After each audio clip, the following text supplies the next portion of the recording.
नमस्कार साथियों, आप सबका स्वागत है आपके अपने YouTube चैनल कॉमर्स वर्ल्ड। आज हम जिस टॉपिक के ऊपर चर्चा करेंगे वह है Himachal Pradesh finance and account services exam तथा फाइनेंशियल एडमिनिस्ट्रेशन पेपर। जैसे कि हमने अपने पिछले वीडियोस में चर्चा की थी कि डिपार्टमेंटल एग्जाम में जो मेन पेपर होता है वह फाइनेंशियल एडमिनिस्ट्रेशन का होता है, जिसे किसी भी ऐसे एम्प्लॉइज को क्वालिफाई करना आवश्यक होता है जो कि DDO बनने जा रहा। तो उस एग्जाम में कौन कौन से कंटेंट थे उसके बारे में हमने अपने अलग अलग वीडियो में चर्चा की थी। इसी के साथ ही हमने Himachal Pradesh finance and account services exam क्या होता है, इन सर्विसेज में एंटर होने के लिए हमें किन किन एग्जाम से गुजरना पड़ता है उसके बारे में अपने पिछले वीडियोस में हमने चर्चा की थी तथा इन एग्जाम में क्या क्या सिलेबस है उसके बारे में भी हमने अपने पिछली वीडियो में डिटेल से चर्चा की थी, जिसमें कि जो मेन था वह थे ऑमनिबस अकाउंट्स, जिसमें कि लीव रूल अकाउंट्स, जिसमें कि leave rules, TA rules, LTC rule, GPF rules शामिल थे। साथ ही साथ पे फिक्सेशन, रिटायरमेंट बेनिफिट जिसमें कि gratuity, pensions, family pension, enhanced pension, commuter leave तथा ग्रेचुटी से रिलेटेड रूल एंड रेगुलेशंस क्या हैं उनके बारे में हमने अलग अलग वीडियो में चर्चा की थी। इसी के साथ ही Himachal Pradesh finance and account services के जो एंट्रेंस एग्जाम है तथा जो एंट्रेंस के बाद मेन एग्जाम होते हैं जो कि पार्ट 1 तथा पार्ट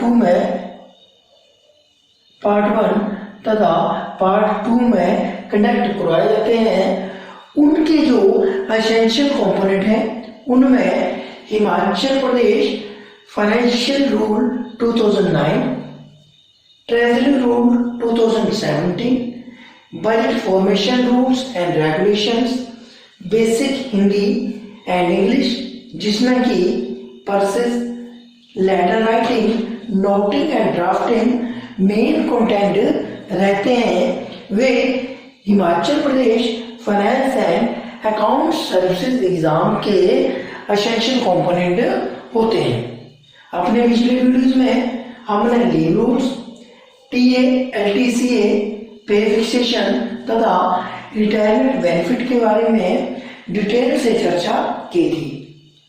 आज से हम एक नए सेगमेंट की शुरुआत करने जा रहे हैं जो कि Himachal Pradesh finance and account services तथा डिपार्टमेंटल एग्जाम के मेन एग्जाम जिसे कि फाइनेंशियल एडमिनिस्ट्रेशन कहते हैं का मेन कंटेंट है वह HPFR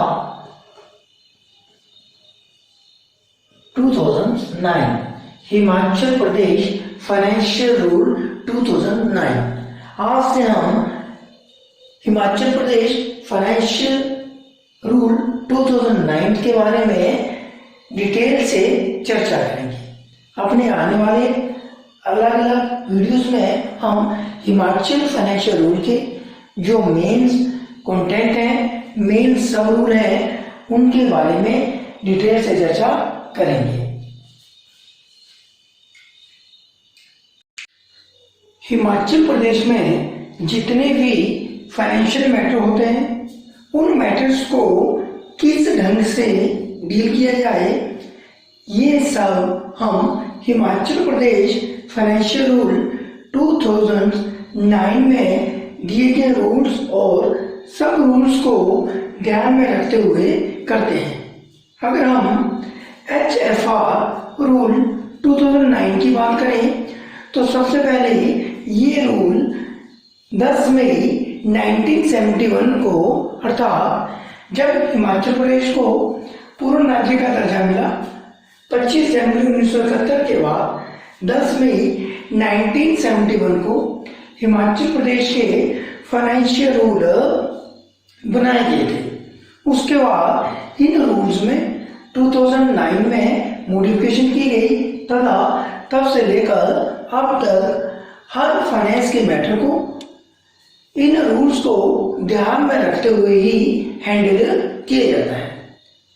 किसी भी रूल्स को समझने के लिए सबसे पहले हमें उन रूल्स में यूज की जाने वाली शब्दावली की जानकारी होना बहुत ही आवश्यक है, जिसे कि हम वोकैबुलरी कहते हैं। तो हिमाचल प्रदेश फाइनेंशियल रूल 2009 को शुरू करने से पहले हमें इसकी जो वोकैबुलरी है उसके बारे में पता होना चाहिए। चाहे हम HP डिपार्टमेंटल एग्जाम के फाइनेंशियल एडमिनिस्ट्रेशन की बात करें या Himachal Pradesh finance and account services के प्रिलिमिनरी एग्जाम और प्रिलिमिनरी एग्जाम के बाद मेन एग्जाम और मेन एग्जाम के बाद जो आफ्टर इंडक्शन ट्रेनिंग के बाद जो एग्जाम कंडक्ट कराए जाते हैं, उनमें हिमाचल प्रदेश फाइनेंशियल रूल 2009 की जो वोकैबुलरी है या जिसे हम डेफिनेशंस भी कह सकते हैं, से रिलेटेड क्वेश्चन निश्चित रूप से पूछे जाते हैं। तो हिमाचल प्रदेश के फाइनेंशियल रूल 2009 की जो डेफिनेशंस हैं, जिसे नॉर्मली हम वोकैबुलरी भी कह सकते हैं, की जो जानकारी है वो रूल HPFR 2009 के जो रूल 2 है में दी गई है। हिमाचल प्रदेश फाइनेंशियल रूल 2009 का 9 के रूल 2 का जो सब रूल 1 है उसमें अकाउंटेंट जनरल के बारे में बताया गया है कि अकाउंटेंट जनरल क्या है। तो उसमें प्रिंसिपल अकाउंटेंट जनरल ऑडिट तथा accountant general account and entitlement को अकाउंटेंट जनरल माना जाता है। जो सेकंड सब सेक्शन है उसमें अकाउंट ऑफिस के बारे में बताया गया है कि अकाउंट ऑफिसर कौन है। तो इसमें account officer of the office of accountant general, अर्थात अकाउंटेंट जनरल का जो अकाउंटेंट जनरल के ऑफिस का जो अकाउंट ऑफिसर है उसे हम अकाउंट ऑफिसर मानेंगे। थर्ड सब रूल में एडमिनिस्ट्रेटिव डिपार्टमेंट के बारे में बताया गया है कि फाइनेंशियल रूल 2009 में एडमिनिस्ट्रेटिव डिपार्टमेंट का मीनिंग क्या है। तो इसमें बताया गया है कि administrative department of the government of Himachal Pradesh, अर्थात हिमाचल प्रदेश सरकार का जो एडमिनिस्ट्रेटिव डिपार्टमेंट है वह एडमिनिस्ट्रेटिव डिपार्टमेंट माना जाता है। फोर्थ सब रूल में एडमिनिस्ट्रेटिव अप्रूवल के बारे में बताया गया है कि एडमिनिस्ट्रेटिव अप्रूवल क्या होती है। तो इसमें मेंशन किया गया है कि formal acceptance bye a competent authority of A proposal in about expenditures, कि किसी भी खर्चे को करने के लिए जो कॉम्पिटेंट अथॉरिटी है जब उसकी सैंक्शन देती है या उसकी जानकारी उस कंसर्न अथॉरिटी को दी जाती है जिस डिपार्टमेंट में वो खर्चा किया जाने वाला होता है, उसे हम एडमिनिस्ट्रेटिव अप्रूवल कहते हैं। जो एप्रोप्रिएशंस जो सब सेक्शन 5 है उसमें एप्रोप्रिएशन के बारे में बताया गया है।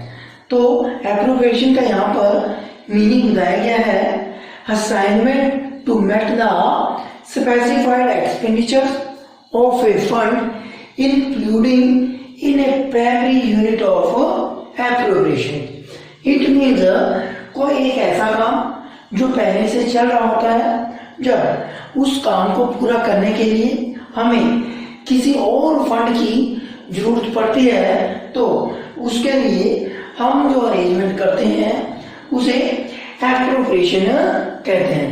तो फाइनेंशियल रूल में उसे क्या नाम दिया गया है? एप्रोप्रिएशन का। तो आज हमने Himachal Pradesh finance and account services और डिपार्टमेंटल एग्जाम के मेन कंटेंट कौन कौन से होते हैं उनके बारे में जाना। साथ ही आज से हमने एक नए segment Himachal Pradesh financial rule 2009 की शुरुआत की है। अपने आने वाले नेक्स्ट वीडियोस में हम हिमाचल प्रदेश फाइनेंशियल रूल 2009 के अलग अलग रूल्स और सब रूल के बारे में चर्चा करेंगे। अगर आपको हमारी ये जानकारी अच्छी लगी तो इसे लाइक और शेयर करें तथा हमारे चैनल को सब्सक्राइब करें। धन्यवाद।